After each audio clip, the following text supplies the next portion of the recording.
ನಿಪ್ಪಾಣಿಯಲ್ಲಿ 10ನೇ ತರಗತಿ ಪರೀಕ್ಷೆ ಬರೆಯಲಿರುವ 4735 ವಿದ್ಯಾರ್ಥಿಗಳು. ಸಮೂಹ ಶಿಕ್ಷಣ ಅಧಿಕಾರಿ ಮಹದೇವಿ ನಾಯಕ್ ಮಾಹಿತಿ. ಈ ವರ್ಷ ರಾಜ್ಯದಲ್ಲಿ ಮಾರ್ಚ್ 18 ರಿಂದ ಏಪ್ರಿಲ್ 2 ರವರೆಗೆ ಎಸ್ಎಸ್ಎಲ್ಸಿ 10ನೇ ತರಗತಿ ಪರೀಕ್ಷೆ ನಡೆಯಲಿದೆ.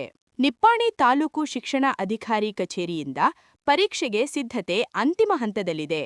ಈ ಪರೀಕ್ಷೆಯ ಸಮಯದಲ್ಲಿ ಯಾವುದೇ ಅಕ್ರಮ ನಡೆಯದಂತೆ ತಡೆಯಲು ಫ್ಲೈಯಿಂಗ್ ಸ್ಕ್ವಾಡ್ಗಳು, ಸಿಟ್ಟಿಂಗ್ ಸ್ಕ್ವಾಡ್ಗಳು ಕರ್ತವ್ಯದಲ್ಲಿರಲಿವೆ ಮತ್ತು ಸಿಸಿಟಿವಿ ಕ್ಯಾಮೆರಾಗಳು ಕರ್ತವ್ಯದಲ್ಲಿವೆ. ನಗರದಲ್ಲಿ 4 ಮತ್ತು ಗ್ರಾಮೀಣ ಪ್ರದೇಶಗಳಲ್ಲಿ 8 ಸೇರಿದಂತೆ ನಿಪ್ಪಾಣಿ ವಿಭಾಗದ ಒಟ್ಟು 12 ಕೇಂದ್ರಗಳಲ್ಲಿ ಈ ಪರೀಕ್ಷೆಗಳು ನಡೆಯಲಿವೆ. ನಿಪ್ಪಾಣಿ ವಿಭಾಗದಿಂದ 4735 ವಿದ್ಯಾರ್ಥಿಗಳು 10ನೇ ತರಗತಿ ಪರೀಕ್ಷೆ ಬರೆಯಲಿದ್ದಾರೆ ಎಂದು ಸಮೂಹ ಶಿಕ್ಷಣ ಅಧಿಕಾರಿ ಮಹದೇವಿ ನಾಯಕ್ ಮಾಧ್ಯಮಗಳಿಗೆ ತಿಳಿಸಿದ್ದಾರೆ. ಈ ವರ್ಷ ನಕಲುರಹಿತ ಪರೀಕ್ಷೆಗಳಿಗೆ ಶಿಕ್ಷಣ ಇಲಾಖೆ ಕಟ್ಟುನಿಟ್ಟಿನ ಆದೇಶಗಳನ್ನು ಹೊರಡಿಸಿದೆ. ಸೂಕ್ಷ್ಮ ಮತ್ತು ಅತಿ ಸೂಕ್ಷ್ಮ ಕೇಂದ್ರಗಳಿಗೆ ವಿಶೇಷ ಗಮನ ನೀಡಲಾಗುವುದು. ಈ ಹಿನ್ನೆಲೆಯಲ್ಲಿ ತಾಲೂಕು ಮಟ್ಟದಲ್ಲಿ ವಿಶೇಷ ತನಿಖಾ ತಂಡಗಳು, ಫ್ಲೈಯಿಂಗ್ ಸ್ಕ್ವಾಡ್ಗಳು ಮತ್ತು ಕೇಂದ್ರ ಮುಖ್ಯಸ್ಥರನ್ನು ನೇಮಿಸಲಾಗಿದೆ. ಶಿಕ್ಷಣ ಇಲಾಖೆಯ ತಂಡಗಳು ಸಿಸಿಟಿವಿ ಮೂಲಕ ಪರೀಕ್ಷೆಗಳನ್ನು ನಿರಂತರವಾಗಿ ಮೇಲ್ವಿಚಾರಣೆ ಮಾಡುತ್ತವೆ. ಇದರಲ್ಲಿ ಪರೀಕ್ಷೆಗಳನ್ನು ಸುಗಮವಾಗಿ ಮತ್ತು ಪಾರದರ್ಶಕವಾಗಿ ನಡೆಸಲು ಆಡಳಿತ, ಶಿಕ್ಷಣ ಇಲಾಖೆ ಮತ್ತು ಪೊಲೀಸ್ ಇಲಾಖೆಯ ನಡುವೆ ಸಮನ್ವಯವನ್ನು ಕಾಯ್ದುಕೊಳ್ಳಲಾಗಿದೆ. ಸಂಪೂರ್ಣ ಯೋಜನೆ ಅಂತಿಮ ಹಂತವನ್ನು ತಲುಪಿದೆ ಎಂದು ಶಿಕ್ಷಣ ಇಲಾಖೆ ತಿಳಿಸಿದೆ. ಪ್ರತಿ ಪರೀಕ್ಷಾ ಕೇಂದ್ರದಲ್ಲಿ ಪೊಲೀಸ್ ಮತ್ತು ಗೃಹ ರಕ್ಷಕರನ್ನು ನೇಮಿಸಲಾಗುವುದು. ಇದಲ್ಲದೆ ಪರೀಕ್ಷಾ ಕೇಂದ್ರದ ಹೊರಗೆ ಪೊಲೀಸ್ ಗಸ್ತು ಇರುತ್ತದೆ ಮತ್ತು ಸೂಕ್ಷ್ಮ ಮತ್ತು ತೊಂದರೆದಾಯಕ ಕೇಂದ್ರಗಳಲ್ಲಿ ಹೆಚ್ಚುವರಿ ಪೊಲೀಸ್ ಸಿಬ್ಬಂದಿ ಇರುತ್ತಾರೆ. ಇದಲ್ಲದೆ ಪರೀಕ್ಷಾ ಕೇಂದ್ರದಿಂದ 200 ಮೀಟರ್ ಒಳಗೆ ಜೆರಾಕ್ಸ್ ಕೇಂದ್ರಗಳನ್ನು ನಿಷೇಧಿಸಲಾಗಿದೆ ಎಂದು ನಾಯಕ್ ಹೇಳಿದರು. ಐಸಿಬಿ ನ್ಯೂಸ್ಗಾಗಿ ನಿಪ್ಪಾಣಿ ಪ್ರತಿನಿಧಿ ಸಂಜಯ್ ಕಾಂಬ್ಳೆ. ನಿಪ್ಪಾಣಿ ತಾಲೂಕಿನಲ್ಲಿ 2025-26ನೇ ಎಸ್ಎಸ್ಎಲ್ಸಿ ಪರೀಕ್ಷೆಗೆ ಒಂದು ಸಂಪೂರ್ಣ ತಯಾರಿಯನ್ನು ಮಾಡಿಕೊಂಡಿದ್ದೇವೆ. ನಮ್ಮ ನಿಪ್ಪಾಣಿ ತಾಲೂಕಿನಲ್ಲಿ ಒಟ್ಟು ಎಸ್ಎಸ್ಎಲ್ಸಿ ಪರೀಕ್ಷಾ ಕೇಂದ್ರಗಳು 12, ಅದರಲ್ಲಿ ನಗರ ಪ್ರದೇಶದಲ್ಲಿ 4 ಎಸ್ಎಸ್ಎಲ್ಸಿ ಕೇಂದ್ರಗಳು ಮತ್ತು ಗ್ರಾಮೀಣ ಪ್ರದೇಶದಲ್ಲಿ 8 ಕೇಂದ್ರಗಳು ಇವೆ. ಒಟ್ಟು ವಿದ್ಯಾರ್ಥಿಗಳ ಸಂಖ್ಯೆ 3747 ವಿದ್ಯಾರ್ಥಿಗಳಿದ್ದಾರೆ. ನಾವು ಪರೀಕ್ಷಾ ಕೇಂದ್ರದ ಎಲ್ಲ ತಯಾರಿಯನ್ನು ಮಾಡಿಕೊಂಡಿದ್ದೇವೆ. ಪರೀಕ್ಷಾ ಕೇಂದ್ರದಲ್ಲಿ ಶುದ್ಧವಾದ ಕುಡಿಯುವ ನೀರಿನ ವ್ಯವಸ್ಥೆ ಇದೆ. ಎಲ್ಲ ಮಕ್ಕಳಿಗೂ ಉತ್ತಮವಾಗಿರ್ತಕ್ಕಂಥ ಆಸನದ ವ್ಯವಸ್ಥೆಯನ್ನು ಮಾಡಿಕೊಂಡಿದ್ದೇವೆ. ಪ್ರತಿಯೊಂದು ಪರೀಕ್ಷಾ ಕೇಂದ್ರವು ಕೂಡ ವೆಬ್ ಕಾಸ್ಟಿಂಗ್ದಲ್ಲಿರುತ್ತದೆ. ಪ್ರತಿ ಕೇಂದ್ರದಲ್ಲಿ ಸಿಸಿ ಕ್ಯಾಮರಾವನ್ನು ಅಳವಡಿಸಲಾಗಿದೆ. ಪೊಲೀಸ್ ಭದ್ರತೆಗೆ ಪತ್ರವನ್ನು ಬರೆಯಲಾಗಿದೆ. ಆರೋಗ್ಯ ಇಲಾಖೆಯಿಂದ ಸುಶ್ರುತೆಯನ್ನು ನೇಮಕ ಮಾಡಿಕೊಳ್ಳುವ ಹಾಗೆ ಪತ್ರವನ್ನು ಬರೆದಿದ್ದೇವೆ. ವಿದ್ಯುತ್ ಇಲಾಖೆಗೆ ಯಾವುದೇ ತೆರನಾಗಿ ವಿದ್ಯುತ್ ಕಡಿತ ಮಾಡದಂತೆ ಸಂಪೂರ್ಣ ಪರೀಕ್ಷೆ ಆಗುವವರೆಗೆ ವಿದ್ಯುತ್ತನ್ನು ಬಿಡುವ ಹಾಗೆ ಪತ್ರವನ್ನು ಬರೆದಿದ್ದೇವೆ.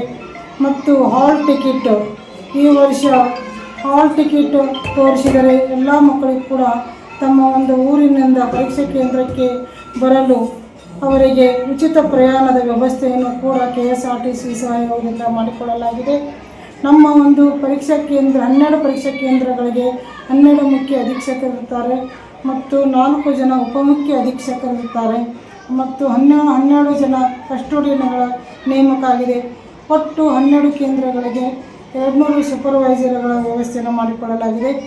ಈ ವರ್ಷ ಪರೀಕ್ಷೆಯನ್ನು ಎಲ್ಲ ಒಂದು ನಮ್ಮ ಸನ್ಮಾನ್ಯ ಮುಖ್ಯಮಂತ್ರಿಯವರು ಹಿಡ್ಕೊಂಡು ಎಲ್ಲ ಜನಪ್ರತಿನಿಧಿಗಳ ಸಹಯೋಗದಲ್ಲಿ ನಮ್ಮ ಶಿಕ್ಷಣ ಸಚಿವರು ಇರಬಹುದು, ಜಿಲ್ಲಾ ಮಂತ್ರಿಗಳಿರಬಹುದು, ನಮ್ಮ ಭಾಗದ MLA ಶ್ರೀಮತಿ ಶಶಿಕಲಾ ಸಾಹೇಬ್ ಜೊಲ್ಲೆ ಮೇಡಮ್ ಅವರು ಇರ್ಬೋದು, MP ಮೇಡಮ್ ಅವರು, ಪ್ರಿಯಾಂಕಾ ಜಾರಕಿಹೊಳಿ ಮೇಡಮ್ ಅವರು ಇರ್ಬೋದು, ಎಲ್ಲ ಜನಪ್ರತಿನಿಧಿಗಳ ಒಂದು ಸಹಯೋಗದಲ್ಲಿ ನಾವು ಮಕ್ಕಳಿಗೆ ಮಾರ್ಗದರ್ಶನವನ್ನು ಮಾಡ್ತಾ ಇದ್ದೇವೆ.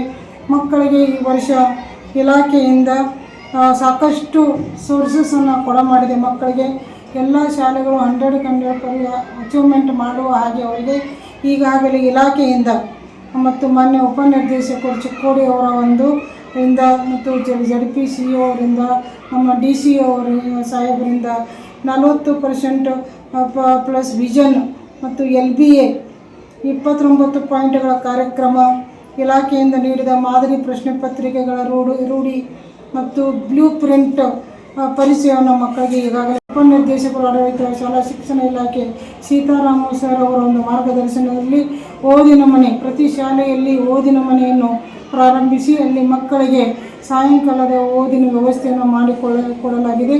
ಅದೇ ರೀತಿ ನಮ್ಮ ನಿಪ್ಪಾಣಿ ತಾಲೂಕಿನ ತಾಲೂಕು ಆಡಳಿತದ ಮೂಲಕ ಮಾನ್ಯ ತಹಸೀಲ್ದಾರರು ತಾಲೂಕಾ ಕಾರ್ಯನಿರ್ವಾಹಕ ದಂಡಾಧಿಕಾರಿಗಳಾಗಿರ್ತಕ್ಕಂಥ ಶ್ರೀ ಸುರೇಶ್ ಆರ್ ಮುಂಜೆ ಅವರು ಒಂದು ತಂಡವನ್ನು ರಚನೆ ಮಾಡಿದ್ದಾರೆ.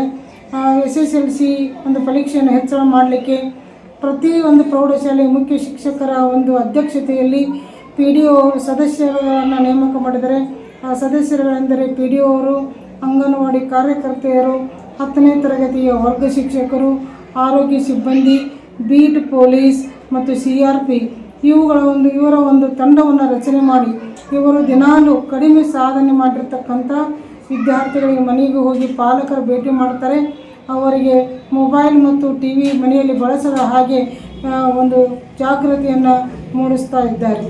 ಅದೇ ರೀತಿ ಇನ್ನೊಂದು ವಿಷಯ, ಗಂಟಾ ಜಾಗೃತಿ ಮೂಲಕ ಅದೇ SDMC ಮತ್ತು ಪಂಚಾಯತಿ ಸಹಾಯದಿಂದ ಪ್ರತಿ ಗ್ರಾಮದಲ್ಲಿ ಹಾಗೂ ನಗರದಲ್ಲಿ SSLC ಪರೀಕ್ಷೆಯಲ್ಲಿ ಓದುವ ಸಮಯವನ್ನು ತಿಳಿಸಲಾಗುತ್ತಿದೆ. ಪರೀಕ್ಷೆಯನ್ನು ಒಂದು ಹಬ್ಬದಂತೆ ಸಂಭ್ರಮ ಸಡಗರದಿಂದ ಆಚರಿಸಲು ಹಾಗೂ ಮಕ್ಕಳಲ್ಲಿ ಆತ್ಮವಿಶ್ವಾಸದಿಂದ ಪರೀಕ್ಷೆಯನ್ನು ಬರೆಯುವಂತೆ ನಮ್ಮ ತಾಲೂಕು ಎಲ್ಲ ಶಿಕ್ಷಣ ಇಲಾಖೆ ವತಿಯಿಂದ ತಾಲೂಕು ಆಡಳಿತ ವತಿಯಿಂದ ಪ್ರಯತ್ನವನ್ನು ಮಾಡ್ತಾ ಇದ್ದೇವೆ.